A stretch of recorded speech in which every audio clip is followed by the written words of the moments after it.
Hello, j'espère que tu vas bien. Une petite vidéo au soleil dans un super petit sanctuaire de Kyoto. Et j'avais envie de te parler aujourd'hui sur quelque chose que j'ai découvert ce matin par rapport à- à l'équilibre dans les vies. En fait, j'avais pas capté ça, mais parce que je partais du principe que l'univers était parfait et que par conséquent sa déclinaison était parfaite aussi. Mais en fait, ce que j'ai compris, c'est que on pouvait très bien avoir des relations, par exemple entre deux individus, qui étaient déséquilibrement équilibrés en fait, dans le sens où euh,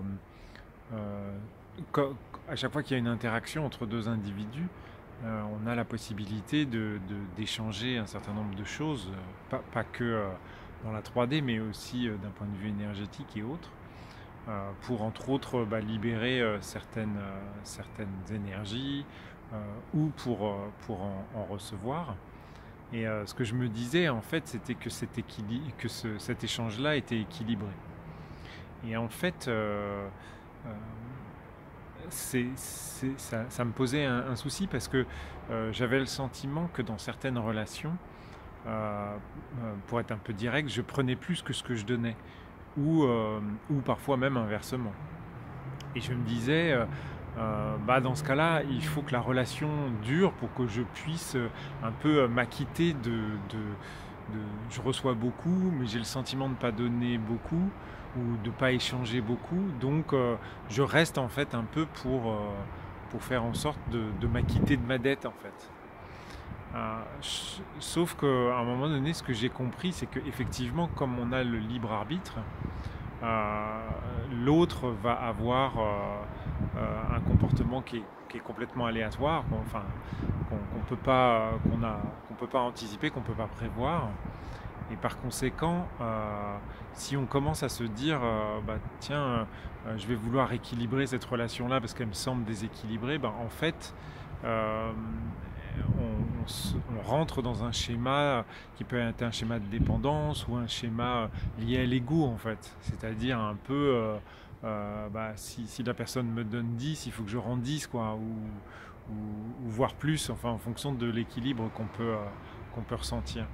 Et en fait, ce matin, ce que j'ai compris, c'est que l'équilibre, il était global en fait. C'est-à-dire que toutes les relations peuvent être complètement déséquilibrées in fine, au niveau du plan divin, euh, il y aura un équilibre en fait qui va se faire.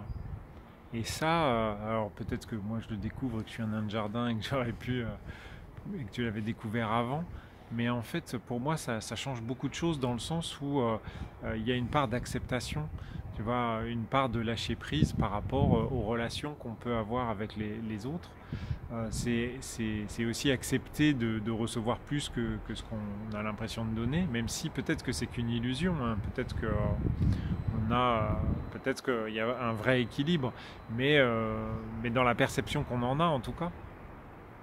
Et par conséquent, ça peut très bien être parfait, même si avec une personne A, on est allé donner beaucoup, avec une personne B, on a reçu beaucoup, et finalement, le triangle ABC, si on considère qu'on est C, eh bien, en fait, permet d'avoir un équilibre, en fait. Sachant que la personne A va, elle, s'équilibrer avec D et E, et ainsi de suite, et que, on comprend qu'on est tous liés et que c'est finalement cette connexion, cette interconnexion entre toutes les énergies et tous les individus qui fait au final, le monde est équilibré. Alors, ça veut aussi, si on pousse le raisonnement un peu plus loin, ça veut dire que potentiellement, même dans un cas de cataclysme, de monde cataclysmique, un peu comme on nous le présente aujourd'hui, en tout cas par l'intermédiaire des médias mainstream, à un moment donné, il faut accepter qu'il y ait des vies de merde dans cette incarnation-là, des vies ou des moments tragiques ou des moments machin, et inversement accepter aussi de pouvoir profiter de cette espèce de zénitude hallucinante qu'on a dans ce sanctuaire. tu vois, et que effectivement ici il fait beau et que les cerisiers commencent à être en fleurs, que ça va devenir magnifique et qu'on va probablement avoir un printemps magique, quoi. Et dans un pays qui est économiquement, on va dire, stable et dans un socialement aussi d'ailleurs. Donc, donc à un moment donné, ça permet aussi de relâcher la pression et de se dire que de remettre un peu tout en perspective, dans le sens où si je suis là à cet instant-là, à ce lieu-là, c'est que c'est là où je dois être et c'est là, c'est ce que je dois, enfin ce que je fais est ce que je dois faire. Et, euh, et par voie de conséquence, ce qui se passe là-bas avec les personnes qui sont là-bas, c'est que c'est ce qu'elles doivent vivre et c'est ce qu'elles c'est toujours la même notion d'expérience, d'accepter de ne pas vouloir changer les choses pour que ça reflète ce qu'on aimerait que le monde soit, mais déjà commencer par sa propre acceptation euh, sur ce que l'on vit, que ce soit positif ou négatif, hein, et d'arriver à faire en sorte que eh bien qu'on se sente bien, qu'on se sente bien là où on est et dans ce que l'on vit. Donc ouais, je voulais te partager ça. Et puis n'hésite pas à me faire tes retours dans les commentaires. Comment toi tu perçois, que ce soit d'ailleurs le monde qui nous environne et ce qui se passe en ce moment, en parallèle de quelque chose d'équilibre. Je pense que, même si je ne veux pas repartir, parce que sinon on va faire des longues vidéos, mais je pense que ce phénomène d'équilibre est très fortement lié à des sentiments d'injustice ou des sentiments de culpabilité. Moi, je suis là, je vis dans un lieu qui est calme et qui est serein et machin, alors que là-bas, il se passe des horreurs. Euh, et inversement, il y a forcément un bourreau et un sauveur et une victime, et donc ça crée des sentiments d'injustice avec des niveaux d'échelle différents et des textures, on va dire, différentes.